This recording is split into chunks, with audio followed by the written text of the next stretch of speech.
اس لیے قبلہ شیخ الاسلام فرماتے ہیں کہ تعلیم اور اسوہ پر عمل کرنے کی بات کرنے والوں، اسوہ کس کا؟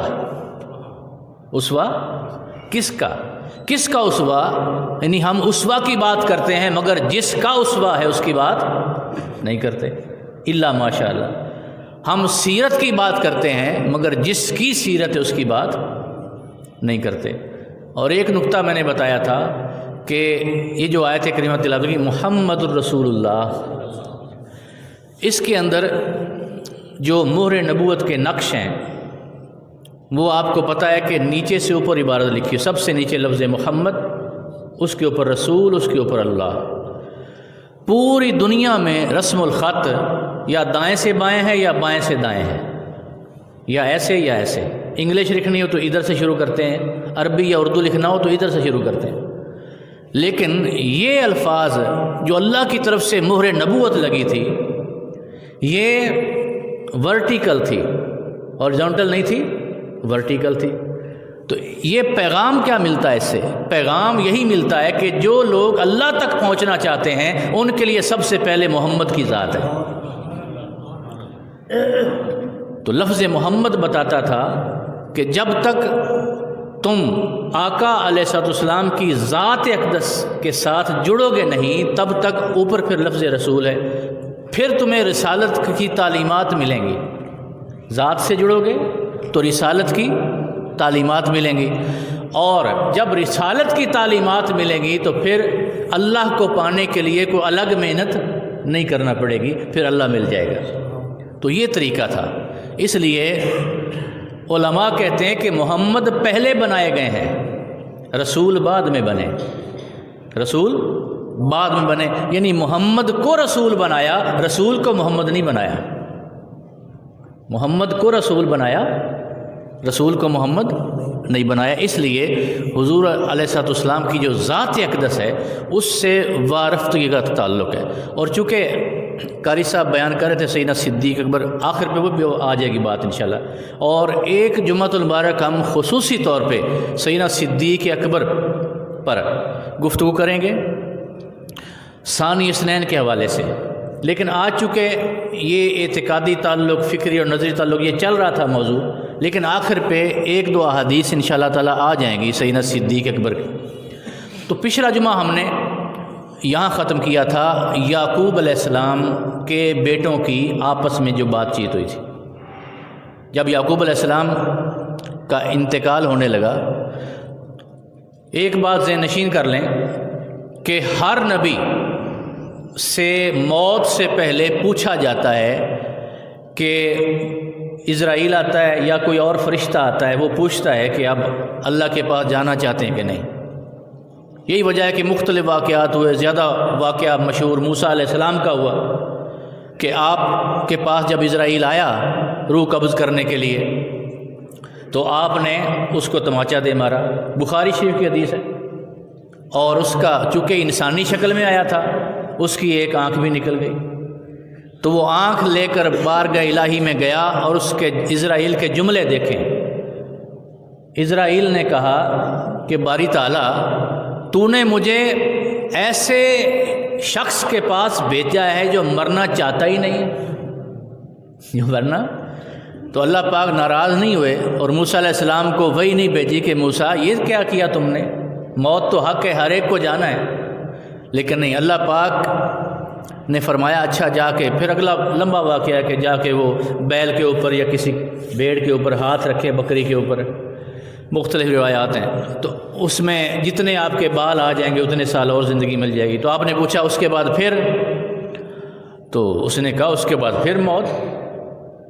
آپ نے فرمایا اچھا، فرمایا اگر پھر وہی موت ہی ہے تو پھر مجھے ابھی لے جاؤ، راضی ہو گئے اس بات پر۔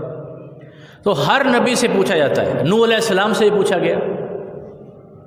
نوح علیہ السلام نے روایات میں آتا ہے کہ طوفان کے بعد، پہلے بھی اس دور میں کوئی اتنے پکے مکان نہیں ہوتے تھے، لیکن جب طوفان آیا اور ہر شے ملیا میٹ ہوگی، یہ طوفان نوح جو تھا پوری دنیا میں طوفان آیا تھا۔ پوری دنیا میں جس طرح پہلے پانی ہی پانی تھا نا، قرآن مجید فرماتا ہے کہ جب دنیا آباد نہیں تھی ابھی اور زمین بھی نہیں تھی، تو فرمایا کہ پانی ہی پانی تھا، یہاں بھی پانی تھا۔ اور اللہ پاک نے فرمایا کان عرشہ علی الماء، اس کا عرش پانی پر تھا، اس کا عرش پانی پر تھا۔ اور جب نوح علیہ السلام کے زمانے طوفان آیا تو پھر ایک وقت آیا کہ پانی ہی پانی ہو گیا، پھر امر الہی سے خشک ہوا۔ نوح علیہ السلام نے 980 سال عمر پائی۔ کتنی؟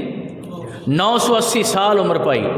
عام روایات میں 950 سال کہہ دی جاتی ہے، لیکن صحیح جو روایت ہے نا وہ 980 سال ہے۔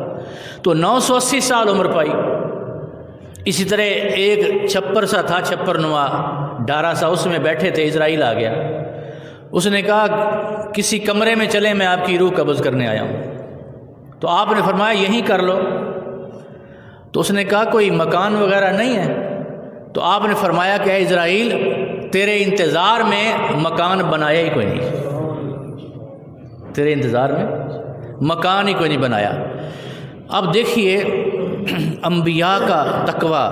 اب ہمیں اللہ پاک نے جو امت محمدی کو عمر عطا کی ہے، اوسط عمر ہماری آج کل 50-60 سال رہ گئی ہے، اوسط۔ ویسے تو ایک پل کا پتہ نہیں، لیکن 50-60 سال، 70 سال، یا چلو کسی کی 100 سال ہو جائے۔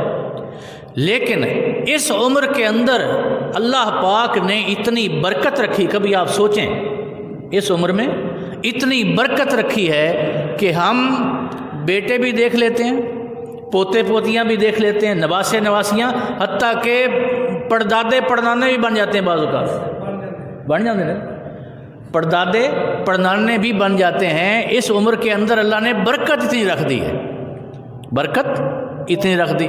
تو اس وقت 980 سال عمر، اور آپ نے فرمایا کہ اے اسرائیل، تیرے انتظار میں مکان نہیں بنایا کہ تو نے تو آنا ہی آنا ہے۔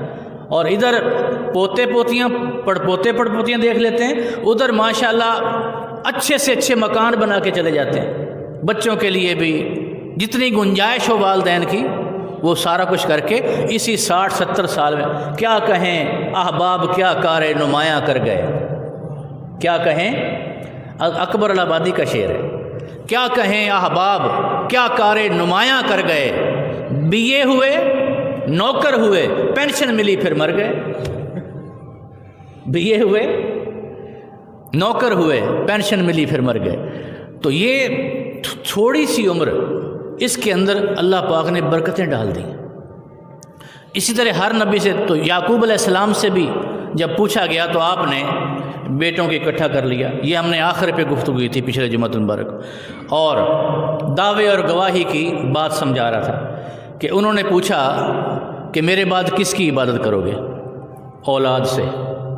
اب دیکھیے جس کی عبادت پہلے کرتے ہیں اسی کی کریں گے۔ تو یعقوب علیہ السلام کیوں پوچھنا چاہتے تھے؟ یعقوب علیہ السلام پوچھنا کیوں چاہتے تھے کہ میرے بعد کس کی عبادت کرو گے؟ اور بیٹوں نے جواب دیا نعبد الہک و الہ آبائک ابراہیم و اسماعیل و اسحاق الہا واحدا و نحن لہ مسلمون۔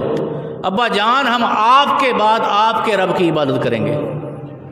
آپ کے بعد جو آپ کا رب ہے نا، اب یہ پیغمبر کا واسطہ اور پیغمبر کی نسبت دیکھیں، اور دعوے اور گواہی کی بات دیکھیں کہ پیغمبر ہیں، اولاد موجود ہے، تو جب پیغمبر نے پوچھا تھا تو سیدھا کہہ دیتے اللہ کی عبادت کریں گے۔ لیکن پیغمبروں کا نام لیا، آباء و اجداد کا نام لیا، ابراہیم، اسماعیل، اسحاق، ان کے رب کی عبادت کریں گے اور آپ کے رب کی عبادت کریں گے۔ آخر پہ فرمایا الہا واحدہ، وہ رب جو ایک ہے، وہ رب جو ایک ہے۔ تو کیا پوچھنا چاہتے تھے؟ اصل میں یعقوب علیہ السلام یہ پوچھنا چاہتے تھے کہ میری اولاد رب کو کس واسطے سے مانتی ہے۔ یہ نقطہ بڑا قابل توجہ ہے۔ میری اولاد رب کو کس حوالے سے پہچانتی ہے؟ بلا واسطہ ڈائریکٹ پہچانتی ہے یا واسطہ رسالت سے پہچانتی ہے؟ ڈائریکٹ پہچانتی ہے یا واسطہ رسالت؟ اس لیے کہ اگر براہ راست پہچاننے کی بات ہوتی تو براہ راست رب کو پہچاننے والا کسی مقام پر بھی ٹھوکر کھا سکتا ہے، اور لوگوں نے ٹھوکریں کھائیں، تاریخ گواہ ہے۔ اور جو شخص رسالت کے واسطے سے رب کو پہچانے وہ کبھی ٹھوکر نہیں کھا سکتا. کیوں؟ اس کا ہاتھ رسالت کے دامن پر ہوتا ہے اور رسول سے خدا سے ملا رہا ہوتا ہے. اور جو شخص بغیر واسطہ رسالت رب کو پہچاننے کی کوشش کرے، تاریخ گواہ ہے وہ کبھی پتھر کے سامنے جھک جاتا ہے، کبھی چاند کے سامنے جھک جاتا ہے. قرآن مجید میں مثالیں بھری پڑی. کبھی سورج کے سامنے جھک جاتا ہے، کبھی ستارے کے سامنے، کبھی آگ کے سامنے. یعنی اسے جہاں چمک نظر آئے گی نا اسی کو رب سمجھ کے جھک جائے گا. اب جیسے موسیٰ علیہ السلام جب شعیب علیہ السلام سے وہ ان کی بیٹی سے نکاح کر کے واپس آ رہے تھے نا، تو راستے میں وادی آ گئی، وادی سینا. تو وہاں پہ آپ کو دور سے ایک شعلہ نظر آیا تھا، ایک شعلہ نظر آیا. اور جب شعلہ نظر آیا تو اپنی زوجہ سے کہا بھئی تم یہاں رکو، میں وہ شعلہ نظر آیا ہے میں اس سے مانوس ہو گیا ہوں. یہ ترجمہ صرف قبلہ شیخ الاسلام نے کیا ہے اور بالکل حق ترجمہ کیا ہے. یہ نہیں کہ کوئی اپنی طرف سے کوئی تضاد ہے یا کوئی ایسا مسئلہ، نہ، بلکہ عام مترجمین ان کا ترجمہ یہ ملتا ہے کہ میں نے آگ دیکھی ہے، میں نے آگ دیکھی ہے.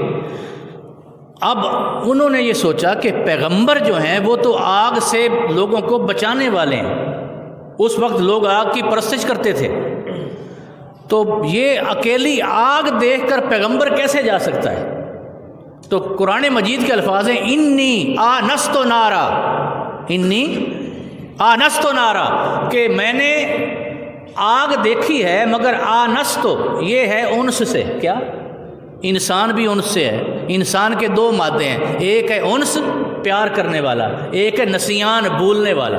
تو انسان کے اندر بھول بھی ہے، انسان کے اندر انس بھی ہے، تو دو مادے ہیں. تو فرمایا انی آنست نارا، یہ نہیں کہا رائی تو نارا میں نے آگ دیکھی ہے، نہیں، آنست.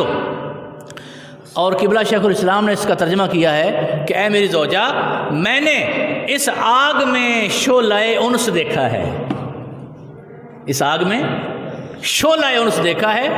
تو چونکہ شعلہ محبت کا شعلہ دیکھا ہے اس لیے میں جاتا ہوں، اور اگر تو واقعی محبت کا شعلہ ہوا تو میں کچھ تیرے لیے بھی لے آؤں گا. یہی ترجمہ ہے نا اگلا ترجمہ. اگر، کیونکہ اگلی آیت مجھے نہیں یاد، تو اگر اس میں کوئی محبت کا شعلہ ہوا تو میں تھوڑی سی تیرے لیے بھی لے آؤں گا، وہ تپش جو ہے تیرے لیے بھی لے آؤں گا. تو نبی ہیں، پیغمبر ہیں. اسی طرح اب یعقوب علیہ السلام، ہاں بات ہو رہی تھی کہ وہ کبھی انسان آگ کے سامنے جھک جاتا ہے تاریخ میں، کبھی پتھر کے سامنے جھک جاتا ہے، کبھی سورج کے سامنے جھک گیا، کبھی ستاروں کے سامنے. یعنی اسے جہاں بھی چمک نظر آئی نا اسے رب سمجھ کے جھک گیا. اس لیے علماء کہتے ہیں کہ بندہ از خود قیامت تک رب کو نہیں جان سکتا. رب کو جاننے کا ایک ہی ذریعہ ہے کہ رسالت کا دامن تھاما جائے. تو انہوں نے کہا اس رب کی جس کی پہچان ہمیں رسول نے کرائی ہے، جس کی پہچان ابا جان آپ نے کروائی ہے، وہ رب جو آپ نے پہچنوایا ہے اسی کو رب جان کے اس کی عبادت کریں گے. اس لیے پیغمبروں کے رب کا واسطہ دیا. تو ایک استدلال یہ ہے، اور دوسرا یہ کہ ما تعبدون من بعدی، میرے بعد کس کی عبادت کرو گے. دوسرا یہ دیکھنا چاہتے تھے کہ آج تو میں زندہ ہوں، آج تو میں زندہ ہوں. یہ نقطہ بھی بڑا قابل توجہ ہے. آج تو میں زندہ ہوں، آج تو میرے واسطے سے رب کو پہچان رہے ہو. کہیں ایسا تو نہیں جب میں فوت ہو جاؤں تو تم کہے کہ بس مر گئے. اب سیدھا رب سے تعلق بنا لیں. ما تعبدون من بعدی، میرے بعد بھی میرا واسطہ قائم رکھو گے یا ہٹا دو گے. اولاد نے کہا نعبد الہ کا، ابا جان آپ کا واسطہ اسی طرح رہے گا جیسے آپ کی حیات ظاہری میں ہے. تو یہ تصور دے دیا عقیدہ رسالت کا، اور یہ نسبت ابداً قائم کر دی. اب دیکھیے قرآن مجید نے ایک اور مقام پہ بڑی دقیق اور نفیس بات کی ہے.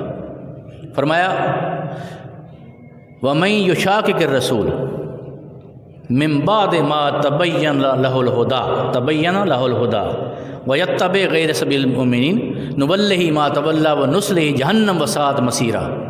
فرمایا کہ جس نے ہدایت آ جانے کے بعد رسول کی مخالفت کی، جس نے من یشاقق الرسول، جس نے رسول کی مخالفت کی، کب؟ من بعد ما تبین لہ الہدی، بعد اس کے کہ اس پر ہدایت آشکار ہو چکی۔ اب دیکھیے ایک نکتہ بڑا قابل توجہ ہے، وہ یہ ہے کہ جو چیز واضح ہوتی ہے نا اسی کی موافقت یا مخالفت ہوتی ہے، جو چیز واضح ہوتی ہے۔ اب دیکھیے یہاں پہ ہدایت کی بات ہے، تو ہونا یہ چاہیے تھا کہ جس نے ہدایت آنے کے بعد ہدایت کی مخالفت کی، ہدایت آنے کے بعد جس نے ہدایت کی مخالفت کی یا ہدایت بھیجنے والے کی مخالفت کی، بھی جو چیز واضح ہوتی ہے اسی کی مخالفت ہوتی ہے یا موافقت ہوتی ہے۔ اب قرآن مجید کیا فرما رہا ہے؟ فرمایا نہیں، جس نے ہدایت آ جانے کے بعد رسول کی مخالفت کی۔ یہ ربط بتا رہا ہے کہ قرآن مجید سمجھانا چاہتا ہے کہ لوگوں ہدایت کیا ہے، ہدایت کیا ہے؟ ہدایت فقط مقام و معرفت مصطفیٰ کا نام ہے۔ یعنی جب تمہیں ہدایت مل گئی، جب تمہیں ہدایت مل گئی یعنی مقام مصطفیٰ کی معرفت مل گئی اور تمہیں پتہ چل گیا کہ رسول کا مقام کیا ہے، اس کے مقام کو جاننے کے بعد اب جو رسول کی مخالفت کرے گا جہنم میں جائے گا۔ تو ہدایت معرفت مصطفیٰ کا نام ہے، توحید واسطہ مصطفیٰ کا نام ہے۔ اسی تصور کو قرآن مجید نے آگے بیان کیا، فرمایا وما جعلنا القبلۃ التي كنت عليها الا لنعلم من يتبع الرسول ممن ينقلب على عقبيه ان كانت لكبيرة الا على الذين هدى الله۔ فرمایا آقا علیہ السلام جب مکہ میں تھے نا، مکہ میں، تو مکہ میں نمازیں اس حال میں پڑھتے تھے کعبے میں، مگر بیت المقدس کی طرف ہی منہ کر کے نماز پڑھتے تھے، مگر صورت یہ اختیار کرتے کہ کعبہ بھی سامنے آ جاتا، کعبے کو چاروں طرف ہے نا، تو جس طرف بھی آپ کعبے کے سامنے کھڑے ہو نا تو آپ کی نماز ہو جاتی ہے۔ اب کعبے کے پار ایک شخص آپ کے سامنے کھڑا ہے، ادھر آپ اس کے سامنے کھڑے ہیں، لیکن دونوں لوگ کعبے کے سامنے ہیں، تو دونوں کی نماز ہو رہی ہے گلائی کی شکل میں۔ تو آقا علیہ السلام بیت المقدس کی طرف ہی منہ کر کے نماز پڑھتے تھے، صحابہ کرام بھی مکہ میں، لیکن سمت کیا رکھتے؟ سمت یوں اپناتے کہ کعبہ بھی سامنے آ جاتا، اس لیے آقا کا لقب ہے نا امام القبلتین، امام القبلتین، دو قبلوں کے امام، تو کعبہ سامنے آ جاتا۔ اب جب ہجرت ہو گئی، ہجرت مدینہ، تو دونوں کعبوں کو سامنے رکھنا ممکن نہ رہا، تو وہاں بھی بیت المقدس کی طرف ہی منہ کر کے، تو جب بیت المقدس کی طرف منہ کیا تو سمت ایسی ہوئی کہ کعبے کو پشت ہو گئی، جیسے میں بیٹھا ہوں، آپ سامنے بیٹھے ہوئے ہیں، تو کعبے کو پشت ہو گئی۔ جب کعبے کو پشت ہو گئی تو صحابہ کرام کو بھی تکلیف ہوئی، لیکن یار کے پیچھے 1.5 سال تک پڑھتے رہے، آقا کے پیچھے 1.5 سال تک نمازیں پڑھتے رہے، کعبے کو پشت کیے رکھے۔ اس وقت پھر بعد میں یہودیوں نے تانے دیے، کچھ عیسائیوں نے تانے دیے کہ یوں تو یہ تعلیم نبی ساری نہیں دیتا ہے، مگر کعبہ اپنا نہیں بنا رہا، ہمارے قبلے پر قائم ہے۔ تو جب یہ تانے بڑھے اور آقا علیہ السلام نماز پڑھا رہے تھے، تو حالت نماز میں جب آقا علیہ السلام کی سوچ کا غلبہ ہو گیا، اس بات کا جب سوچ غلبہ پکڑ گئی انتخاب قبلہ کا، تو اپنا چہرہ حالت نماز میں آسمان کی طرف کر دیا، نماز کی حالت میں آسمان کی طرف چہرہ کر دیا، اور اللہ پاک نے فرمایا قد نرا تقلب وجهك فی السماء، اے حبیب ہم نے آپ کا رخ انور بار بار پلٹنا آسمانوں کی طرف تک لیا ہے، دیکھ لیا ہے۔ اور ایک نقطہ اس میں دیکھیں کہ آقا علیہ السلام نے، علماء کہتے ہیں کہ جتنی بار چہرہ اوپر کیا اتنی بار یہ سورت پڑھ کے دیکھ، فول وجهك فول وجهك فول وجهك، تو یہ تقریباً بنتا ہے 9 بار یا 13 بار۔ تو جتنی بار آقا نے چہرہ کیا اتنی بار اللہ پاک نے قرآن میں کہا محبوب تیرا چہرہ تیرا چہرہ تیرا چہرہ۔ اتنی بار اللہ پاک نے محبوب کے چہرے کا نام لیا۔ اب دیکھیے وہ لوگ جو مکہ سے چلے تھے صحابہ اکرام، ان کے آباء و اجداد نے بھی ابھی بیت المقدس کو دیکھا نہیں تھا، ان کی وارفتگی وابستگی پہچان اسی کعبہ سے تھا۔ کعبے کے طواف بھی کرتے تھے، جیسے بھی کرتے تھے، طواف بھی کرتے تھے، سارا کچھ کرتے تھے۔ صحابہ کرام بھی اسی رخ نمازیں پڑھتے رہے، لیکن بیت المقدس کو سامنے رکھ کر۔ اب جب مکمل طور پہ کعبے کو پشت ہو گئی تو صحابہ کرام کے لیے بڑا تکلیف دہ ہو گیا، لیکن 1.5 سال تک نمازیں اس حال میں پڑھتے رہے کہ جس کعبے سے شناسہ تھے اس کی طرف پشت کر کے کھڑے ہوتے رہے۔ تو 1.5 سال گزر گیا۔ اب 1.5 سال کے بعد پھر امتحان آیا، اور امتحان یہ آیا کہ آقا علیہ السلام نے حالت نماز میں اپنا رخ کعبۃ اللہ کی طرف کر دیا۔ اور روایات میں آتا ہے کہ جب رخ ادھر کر دیا تو کیا ہوا، امام کا رخ ادھر، مقتدیوں کا رخ ادھر۔ آقا ان کے پیچھے آ گئے۔ اب دیکھیے یار، ایک صحابی بھی صاحب عقل نہیں تھا، اللہ معاف کرے، سارے کے سارے عشق والے تھے، کیا محبت والے تھے، عشق والے تھے۔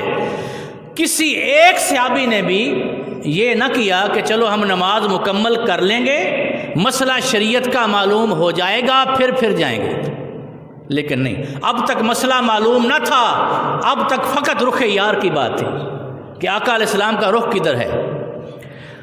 تو 1.5 سال تک نمازیں اس حال میں پڑھتے رہے۔ اس کے بعد جب پھر امتحان آیا تو آقا علیہ السلام نے اپنا رخ ادھر کر لیا۔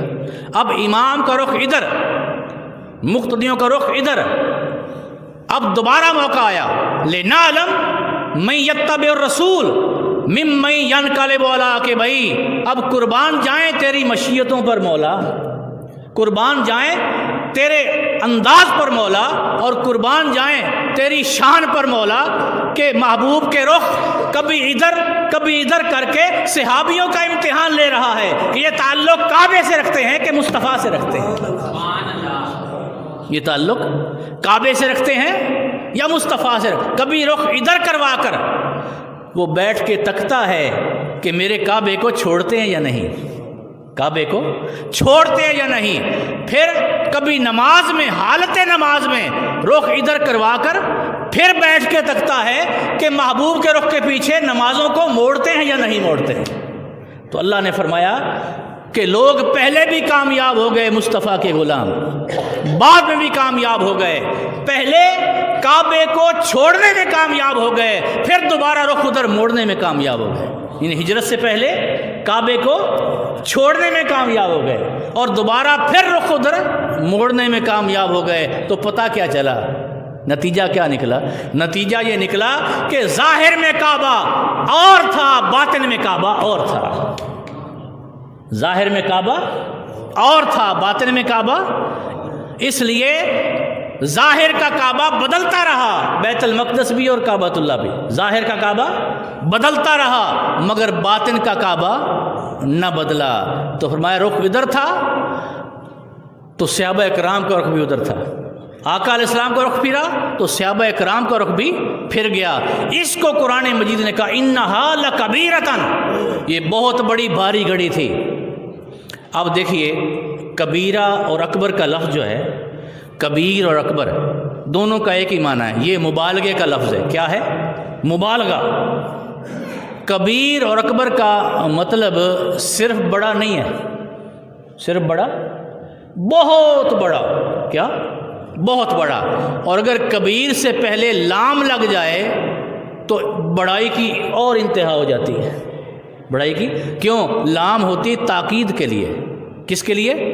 تاکید کے لیے لگتی ہے۔ فرمایا انہا، یہ نہیں کہا کہ انہا کبیرۃن، نہیں، فرمایا تاکہ لوگوں کو پتہ چل جائے، یہ اہل عرب جانتے ہیں کہ اس کا معنی کیا ہے، اہل عرب جانتے ہیں۔ یہی وجہ ہے کہ جب وہ شعراء مقابلے ہوتے تھے بڑے بڑے اور حرم کعبہ میں تختیاں لگاتے تھے اپنی غزلوں کے، نظموں کے تختیاں، اور کسی نے آ کر 3 آیتیں لکھ دی تھے نا، انا آتیناک الکوثر فصل لربک وانحر ان شانئک ھو الابتر، جب یہ 3 آیتیں لکھ دیں تو انہوں نے تو سمجھا نا کہ شاعری ہے، کافی ردیف ملتا ہے، شاعری ہے، تسلیس ہے، 3 مصرے ہیں، تو وہ 3 مصرے سمجھ کر اپنے استاد کے پاس لے گئے۔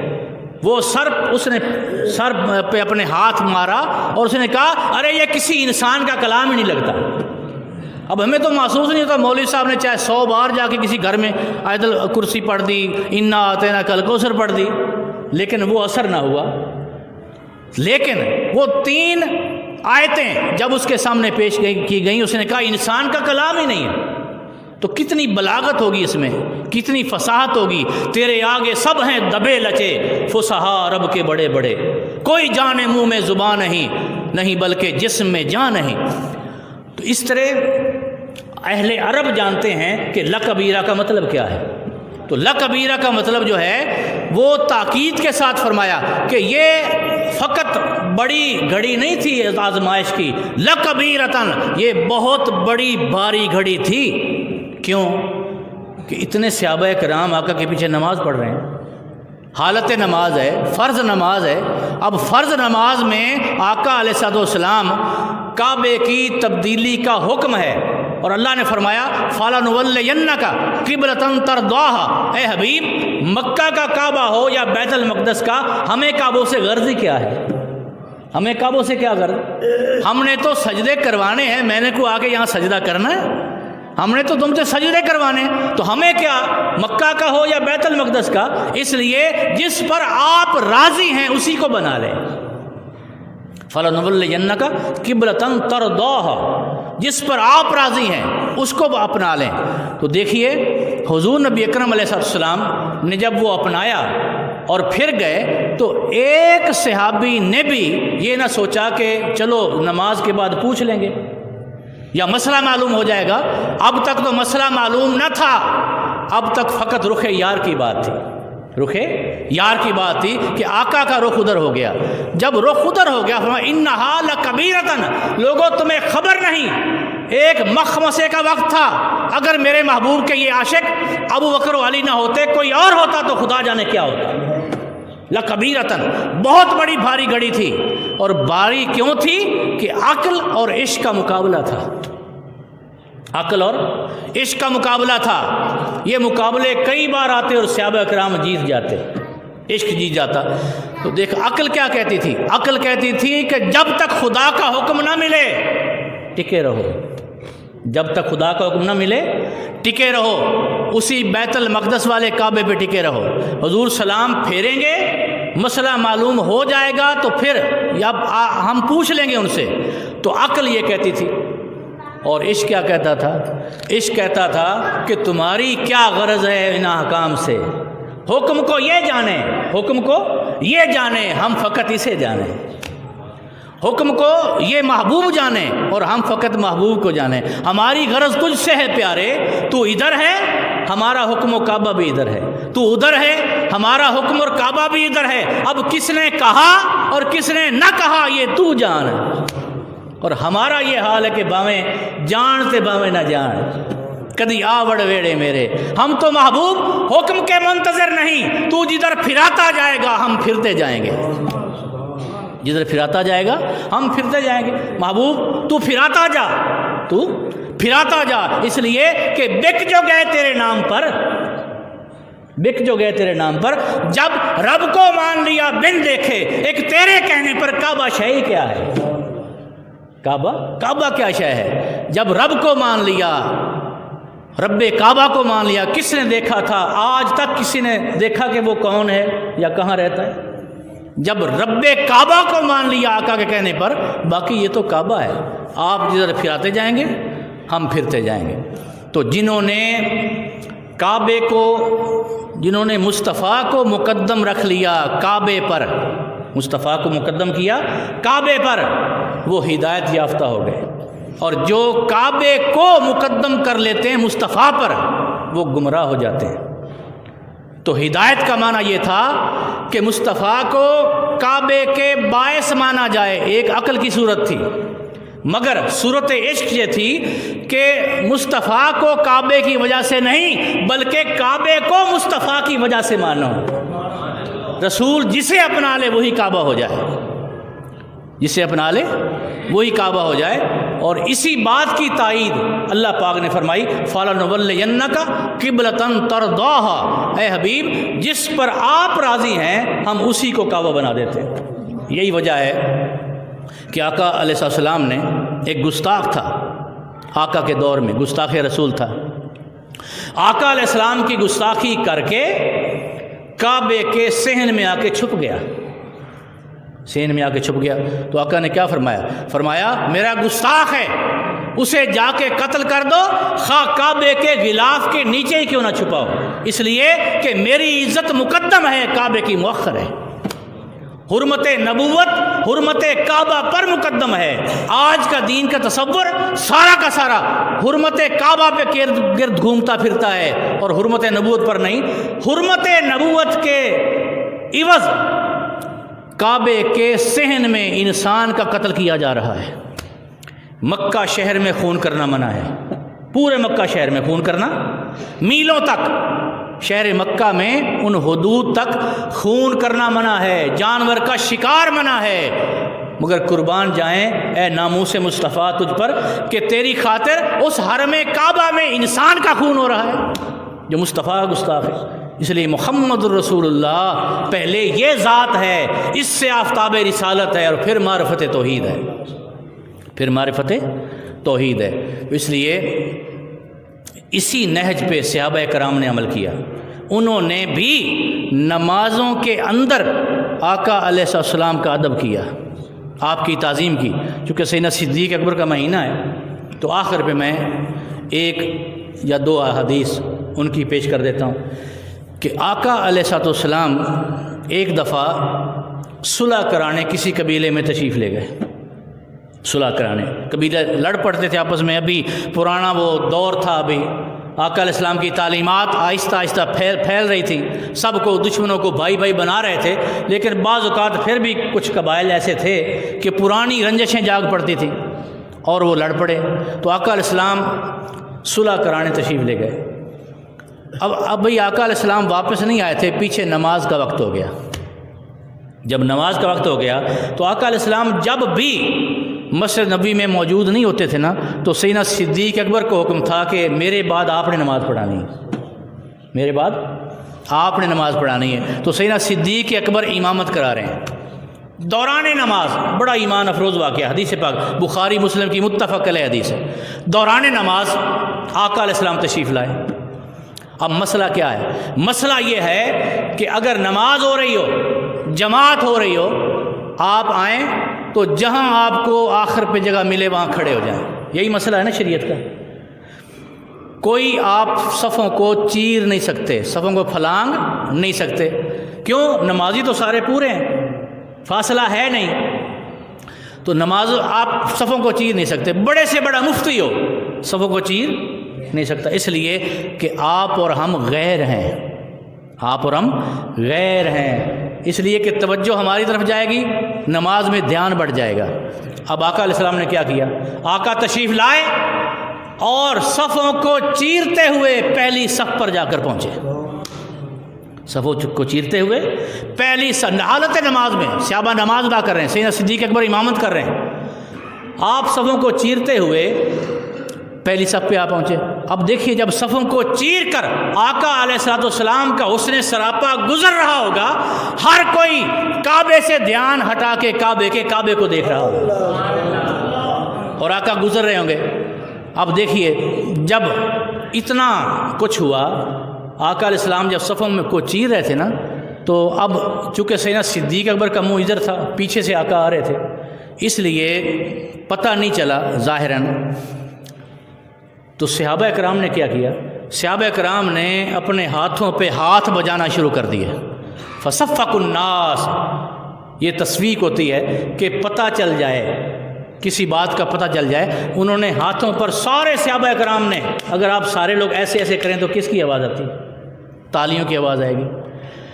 تو صفق الناس، لوگوں نے صحابہ کرام نے ہاتھوں پر ہاتھ بجانا شروع کر دیے تاکہ صدیق اکبر کو پتہ چل جائے۔ جب بڑا شور ہو گیا سب صحابہ کرام نے ہاتھوں پہ ہاتھ مارے۔ جب بہت بڑا شور ہو گیا تو سیدنا صدیق اکبر کے الفاظ آتے ہیں حدیث پاک، التفتا، آپ نے پیچھے مڑ کے دیکھا، آپ نے پیچھے مڑ کے دیکھا، ارے نماز ہو رہی ہے، مقتدی ادب مصطفیٰ میں ہاتھ بجا رہے ہیں، امام ادب مصطفیٰ میں کعبہ چھوڑ کے پیچھے دیکھ رہا ہے اور نماز جاری ہے، نماز جاری ہے۔ روکھی ہو تو ٹوٹ جاتی ہے، عشق سے تر ہو تو پھر قائم رہتی ہے۔ نماز جاری تھی، آپ نے پیچھے مڑ کے دیکھا، جب مڑ کے دیکھا آقا نے اشارہ کیا، ابوبکر کھڑے رہو، نماز پڑھاؤ، کھڑے رہو۔ اب جب آپ نے آقا کا یہ فرمان سنا کہ ابوبکر کھڑے رہو، نماز پڑھاؤ، تو آپ نے آقا کا فرمان سن کر اللہ کے حضور ہاتھ اٹھا دیے اور کیا عرض کیا؟ عرض کیا باری تعالیٰ تیرا شکر ہے کہ تیرے محبوب نے مجھے اس قابل تو جانا، تیرا شکر ہے کہ تیرے محبوب نے مجھے اس قابل جانا۔ ہاتھ نیچے کیے، پھر مصلی چھوڑ دیا، نہیں کھڑے ہوئے، پھر مصلی۔ اب عذر شرعی کے بغیر کوئی مصلی چھوڑ سکتا ہے؟ کسی کو وضو ٹوٹ جائے، کوئی مسئلہ بن جائے، خون نکل آئے، خون بہہ جائے، وضو ٹوٹ جائے، پھر انسان مصلی چھوڑتا ہے۔ لیکن سیدنا صدیق اکبر کو کوئی عذر نہیں تھا، دعا کی، باری تعالیٰ تیرا شکر ہے کہ تیرے محبوب نے مجھے اس قابل جانا، یہ کہہ کر پھر مصلی چھوڑ دیا۔ آقا علیہ السلام آگے بڑے، نماز مکمل کرائی۔ جب مکمل ہو گئی، فلم من صرف رسول اللہ صلی اللہ علیہ وسلم فقال یا ابا بکر ما منعک اذ امرتک ان تسکت مکان، اے ابو بکر جب میں نے تجھے حکم دیا تھا تو میرے حکم کے باوجود تو مصلی چھوڑ کے پیچھے کیوں آ گیا؟ سب سے پہلے آقا نے مسئلہ سمجھا دیا، مسئلہ سمجھایا صحابہ کرام کو، بھئی اگر آئندہ کوئی ایسا مسئلہ بنے نا، میں بعد میں آؤں، نماز تم پڑھ رہے ہو تو آئندہ تم نے ہاتھوں پہ ہاتھ نہیں بجانے بلکہ سبحان اللہ کہنا ہے یا اللہ اکبر کہنا ہے۔ ساتھ مسئلہ سمجھا دیا، سبحان اللہ کہنا ہے یا اللہ اکبر کہنا ہے۔ جب مسئلہ سمجھا دیا تو پھر سیدنا صدیق اکبر کو فرمایا، اے ابوبکر جب میں نے تجھے حکم دیا تھا تو میرے حکم کے باوجود تو نے مصلی کیوں چھوڑا؟ مصلی چھوڑ کے پیچھے کیوں؟ اب دیکھیے، کیا خود سننا چاہتے ہیں؟ خود پتہ تھا آپ کو کیوں چھوڑا؟ نہیں، خود نہیں سننا چاہتے، ہمیں سنانا چاہتے تھے کہ بعد کے زمانوں میں توحید کا غلط تصور رکھنے والوں یہ نہ سمجھ لینا کہ نماز میں مصطفیٰ کا خیال آ گیا تو نماز نہ ہوگی، نماز میں آقا کا دھیان ہو گیا تو نماز نہ ہوگی۔ ارے تمہاری نہ ہوگی، ابو بکر کی تو ہوتی ہے، عمر کی ہوتی ہے، عثمان و علی کی ہوتی ہے، تمہاری رہے نہ رہے ان کی ہوتی ہے جو عشق والے ہیں۔ فرمایا ابو بکر بتا کیوں چھوڑا؟ اور قربان جائیں اے یار غار، اے سربراہ گروہ عاشقاں، اے سر خیل عارفاں، سیدنا صدیق اکبر کا جملہ ایمان کی ساری کائنات ہے۔ عرض کیا آقا آپ کا حکم تو سر آنکھوں پر، آپ کا حکم تو سر آنکھوں پر، لیکن ما کانا لابن ابی قحافہ ان یصلی بین رسول اللہ، آقا آپ کا حکم تو سر آنکھوں پر، مگر ابو قحافہ کے بیٹے ابو بکر کی مجال کہاں سے آئے کہ مصطفیٰ پیچھے کھڑا ہو اور وہ آگے رب کی نماز ادا کرتا پھرے؟ رب کی حضور آپ کا ادب نہ ہو تو نماز کیسی؟ آپ کا ادب نہ ہو تو نماز کیسی؟ آپ کا ادب نہ ہو تو عبادت کیسی؟ خدا کی عبادت مصطفیٰ کی محبت و ادب کے بغیر نہیں ہو سکتی۔ تو پتہ چلا عبادت خدا مشروط ہے قبولیت کے اعتبار سے محبت اور ادب مصطفیٰ پر، آقا علیہ السلام کے ادب پر سارا کچھ منحصر ہے۔ لہٰذا سیدنا صدیق اکبر ان کا انشاءاللہ تعالی ہم پورا خطبہ جمعہ پہ بیان کریں گے، اور یہ جو آپس کے چھوٹے موٹے اختلافات آ گئے، خلافت کے اختلاف، اس میں کوئی اختلاف نہیں، اللہ پاک سے بڑا بھی کوئی قادر ہے؟ اللہ پاک کو پتہ تھا، اس نے ترتیب کے ساتھ سب خلفاء کو موقع دیا ہے، سب کو موقع دیا ہے، کسی کو 2.5 سال موقع دیا ہے، کسی کو 10 سال موقع دیا ہے، کسی کو 12 سال موقع دیا ہے۔ تو اللہ پاک نے یہ ایک نظام ہے، اس نظام کے تحت سب کو موقع دیا ہے خلافت کا، اور آقا نے فرمایا تھا کہ الخلافت بعدی 30 سنہ، خلافت میرے بعد 30 سال چلے گی، اس کے بعد ملوکیت ہو جائے گی۔ جب 29.5 سال ہوئے تو سیدنا مولا علی شیر خدا کی شہادت ہو گئی، باقی کے 6 مہینے امام حسن مجتبیٰ نے پورے کیے، آقا کا فرمان پورا کیا، کیا آقا کا فرمان پورا کیا، تاکہ فرمان مصطفیٰ جو ہے وہ ہو جائے، اور اس کے بعد آپ نے خود چھوڑ دی، اور امت کے 2 جو لڑائی والے گروہ تھے ان کو آپس میں ملانے کی کوشش کر دی۔ تو آپ کے انشاءاللہ اگلے جمعۃ المبارک کو یہی موضوع پھر جاری رہے گا۔ وما علینا الا البلاغ۔